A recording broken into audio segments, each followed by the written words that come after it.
Wow!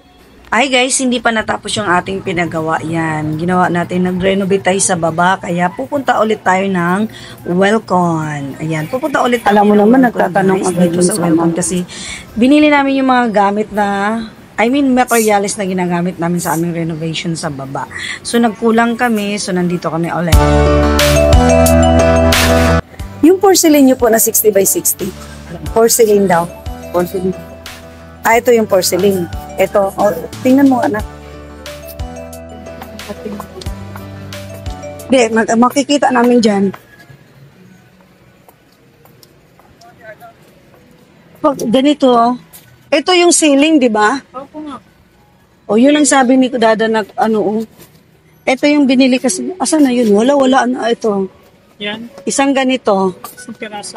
Oh, tapos, yung ceiling, ito ceiling din to?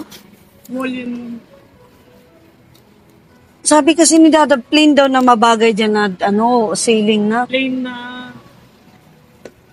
Ceiling, pag ceiling. Meron naman tayo din mapagpipilit sa mababagay dyan. anong kulay kaya. Ito.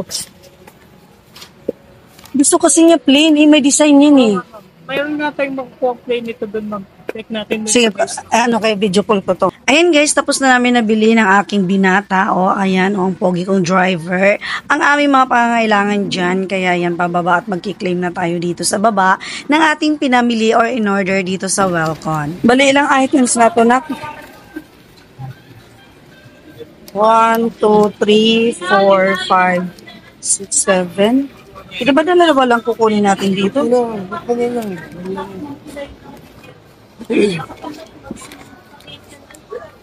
Huwag naman dito na kasi. Medyo natagalan nga kami dyan sa paghihintay sa cleaning section guys. Kaya ayan, ang aking poging driver ay nakaupo na.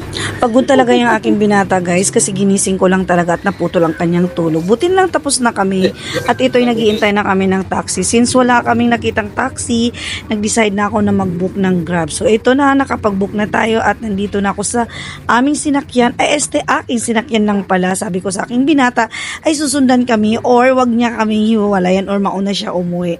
Kailangan sabay kaming umuwi kahit siya ay nagsunod sa amin. Ayan, mag-New Year na kasi guys, kaya pinamadali namin tapusin yung pinapagawa namin sa baba.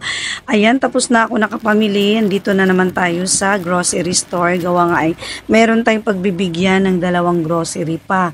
Hindi nila alam, pero syempre, yan ang napag-usapan namin o naisipan namin mag-asawa na magbibigay pa kami ng 2 grocery pack. Basta, ganun.